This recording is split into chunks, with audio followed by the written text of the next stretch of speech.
Pues esta noche, el Instituto Nacional Electoral, el INE, solicitó al Congreso una prórroga de 90 días para realizar la elección de jueces, magistrados y ministros, programada originalmente y de acuerdo con la Constitución para el 1 de junio de 2025.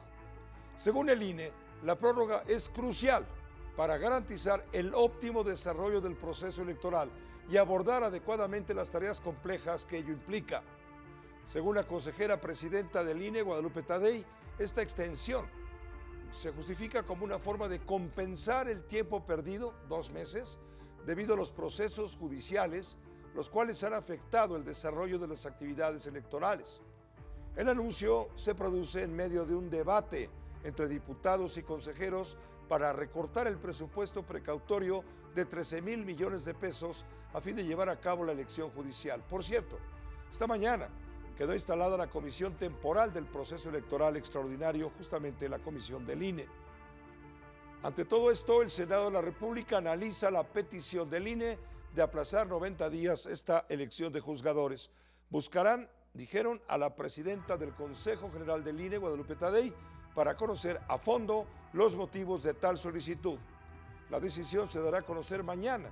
Esto lo dijo Gerardo Fernández Noroña, presidente de la mesa directiva del Senado. Ayer recibimos una petición del órgano electoral planteándonos que durante 60 días han estado detenidos por los recursos que se habían presentado. Ellos fueron muy obedientes. Lo determinaríamos mañana. O sea, ¿se abre la posibilidad de... Lo estamos evaluando. No, eso, a ver, considerarlo, lo tienes que considerar, pues es una petición del órgano electoral, tú no puedes decir, se desecha ya. A mí lo que me parece es que hay que sacarlo en la fecha que la Constitución establece. Mover la fecha implica cambiar la Constitución. También se dijo que el registro de aspirantes a la elección de juzgadores de 2025 se cumplirá en tiempo y forma. También lo dijo el propio Fernández Noroña. Al día de hoy van poco más de 4,000 solicitudes de registro por parte del Comité de Evaluación del Poder Legislativo. 3,983 personas han solicitado su registro. Yo creo que hoy llegaremos a 4,000, faltan 17. Pues va muy bien. Faltan todavía 3 días enteros. Yo creo que va a hacerse realidad lo que decían algunos compañeros. Ya ven que el estilo nacional es hasta el final, así en el último momento. Entonces vamos a hacer ajustes para que no vaya a tener dificultades la plataforma en el registro en los últimos días. Por cierto, el gobierno federal envió a la Cámara de Diputados este día 3 iniciativas de leyes secundarias a la reforma al Poder Judicial. ¿Cuáles son? Son la ley orgánica, la ley de la carrera judicial y la ley de responsabilidades administrativas. Ernestina Godoy, consejera jurídica de la presidencia, las calificó como un andamiaje para reorganizar la forma de trabajar de los integrantes del Poder Judicial, los cuales serán elegidos por voto popular. Ernestina Godoy dijo que además se trabaja en la puesta en marcha del Tribunal de Disciplina Judicial y el fortalecimiento de la Escuela Nacional de Formación Judicial. Seguimos avanzando en preparar que esté todo fundamentado, que se tenga todo el andamiaje, ya lo tenemos constitucional, pero todo el andamiaje de leyes, el andamiaje secundario, leyes, reglamentos. Vamos a estar avanzando en todo, porque requerimos que cuando entre el nuevo Poder Judicial, que entren las y los nuevos ministros, magistrados y jueces, tengan elementos para poder llevar a cabo su función. Bueno, y precisamente en torno a este tema, de lo cual vamos a hablar, vamos entrándole poco a poco para entender qué pasa. El INE presentó, o más bien dio a conocer esta noche, el mecanismo para la elección de jueces, magistrados y ministros.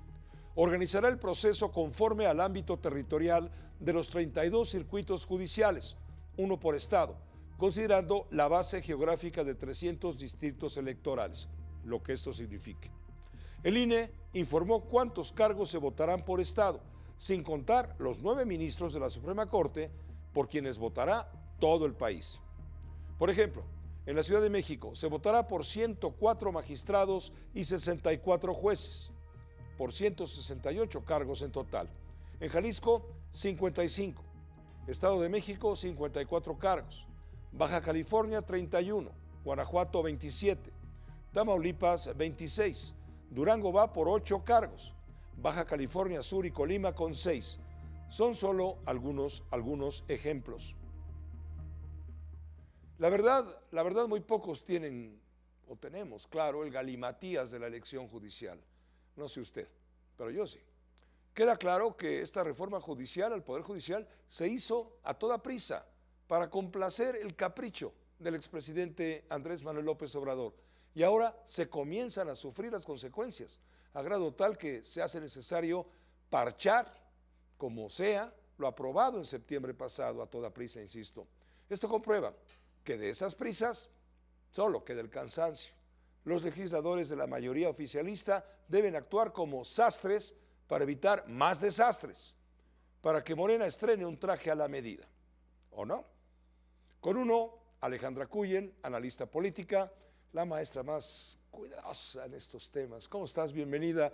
¿Qué te parece toda esta fiesta? Me gusta tu analogía del sastre, Pepe, donde, como decía Ernestina Godoy, están haciendo los bordados y todo lo que le van a querer pegar, como si formar una carrera judicial, forjar ministros, magistrados, jueces, fuera un trabajo que se puede completar en algunos cuantos meses.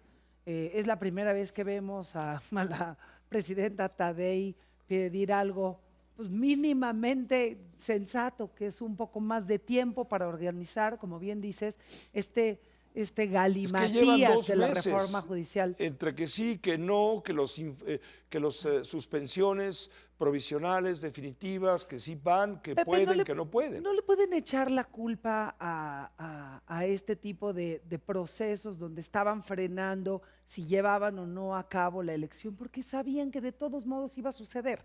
A ver, la señora Taddei trabaja muy alineada con Morena y sabía que esto de todas maneras iba a pasar, porque si no, si la Corte lo paraba, iba a haber un plan D, o sea, de todas maneras iba a suceder. Entonces yo creo, bueno, no sé si lo hizo, pero yo imaginaría que si la mujer es más o menos seria, pues algo se fue trabajando por detrás. Lo que pasa es que los distritos electorales de una elección presidencial no coinciden con los distritos de los jueces y magistrados. Entonces tienes que hacer un nuevo mapa electoral y tienes, fíjate los números, son 881 jueces y magistrados, 40,000 millones de pesos es lo que le dieron, le están proyectando al INE para 2025, en la elección federal, o sea, el 24, tuvieron 32,000 millones, o sea, están estimando pues, unos 8,000 millones para poder sacar una elección que es complejísima, porque además tienes que meter 172,000 casillas, tienes que contratar 52,000 funcionarios y tienes que emitir más o menos, según Guadalupe Taddei, 600 millones de boletas, porque todas son diferentes en los diferentes estados. Entonces, todo esto para un proceso que, como bien dices, nadie entiende, donde la participación, el número de gente que se inscribe es muy bajo y muy lento, y donde además los ciudadanos ni entendemos mucho, y yo creo que muchos tampoco tenemos mayor interés en votar en una cosa tan ridícula como esta elección por jueces y magistrados, donde cualquiera puede inscribirse y donde el que va a decidir si una persona es culpable o inocente es una gente, por decirlo menos, poco preparada, aunque hayan acabado su carrera de derecho y tenido un mínimo de experiencia laboral. Fíjate, tú vas a ir, si decides, a la votación en la fecha que sea, porque seguramente van a modificar la Constitución para que lo pueden hacer. Pues, si lo pueden hacer al derecho y al revés, no es como que les importa mucho. No, por favor, lo hacen en 2 horas. Claro. Pero en fin, suponiendo sin conceder que van a cambiar la situación, esto se va a anunciar seguramente mañana, tú te vas a ir a enfrentar frente a la urna electoral o las urnas, vas a votar por 104 magistrados en la Ciudad de México, por 64 jueces. Pero no hay 104 candidatos a magistrados ni 64 candidatos a jueces. Hay por lo menos, no sé, el doble, el triple de Pues tiene que haber magistrados. por lo menos 3, porque acuérdate que hay una boleta Sí, para tú. los del Poder Judicial, uno de los del Poder Ejecutivo y otra propuesta del Poder Legislativo. ¿Quiénes son además? ¿Tú crees que vamos a ¿Cuánto te conocer a vas los a tardar? 164? ¿Cuánto te vas a tardar en elegir a 104 magistrados? Pero además no conozco ningún Independientemente nombre. del número de candidatos. No hay manera porque seguramente no vas a conocer. Hoy o ayer en la mañana Arturo Saldívar decía, bueno, basta con que conozcas 1 o 2 nombres y ya con eso te vas. ¿Cómo? ¿Y eso es ser responsable para definir quién va a dictar las sentencias, quién va a proteger o darte un amparo en caso de un abuso de autoridad? O sea, van a haber una bola de nombres, además de gente que no puede hacer campaña, porque la ley establece que no pueden hacer campaña más que con sus propios recursos y en redes sociales. Entonces Y- no tienes ni siquiera margen para que te conozca la gente. ¿Tú confías en los comités de evaluación del Ejecutivo por un lado, del Legislativo por otro y del Poder Judicial para determinar los perfiles de quienes merecen estar dentro de las boletas electorales? A ver, confío en el del Poder ¿No confías Judicial, en que pero, la mayoría de Morena en el Legislativo, por Ese es- ejemplo, pero ese va es a el gran poner a tema. sus cuates? pero no solo va a poner a sus cuates, ¿Y va a presidencia lo movilizar mismo? y van a movilizar a sus bases para que ellos vayan y voten por la boleta que más les guste, por el grupo de jueces y magistrados que sean leales. Y aquí vamos a ver políticamente algo muy interesante. ¿Quién va a ganar? ¿Los candidatos del legislativo o los candidatos del ejecutivo? Porque tampoco es obvio que Claudia Sheinbaum tenga el control de las cámaras. Tampoco es obvio que van a ponerse de acuerdo sobre quiénes van a ser los que eventualmente determinen un amparo o una sentencia a favor o en contra del Ejecutivo mismo. Entonces, creo que aquí este desequilibrio de poderes, la gente del Poder Judicial sabe que tiene todas las de perder, porque además los vienen criticando, denostando y calumniando todos los días. Entonces, difícilmente el público va a votar por una boleta que viene del Poder Judicial. Van a tener que ser o del Ejecutivo o del Legislativo.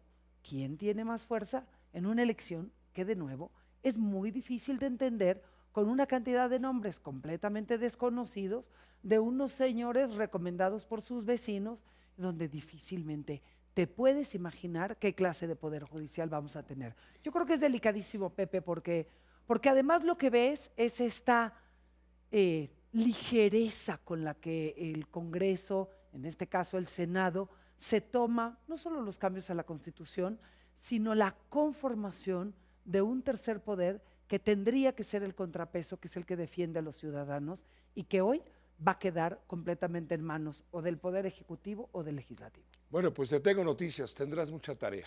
Tendremos mucha tarea, dijo el otro, mi Tendremos, dijo querido el otro, Pepe. para tratar primero de entender, Entender. y después de entender, poder explicar, y cuando expliques, ojalá quienes reciban la explicación también lo comprendan y se motive pues la movilización ciudadana para votar lo que haya que votar por voto popular y cumplir con una consigna dogmática, ideológica de la Cuarta Transformación. Lo dejamos así, si te Y parece. que luego no nos dé miedo, a la hora de tener un juicio, tener que ir a presentar una denuncia ante las autoridades y tener que enfrentarnos a jueces que por lo menos estarán mal preparados.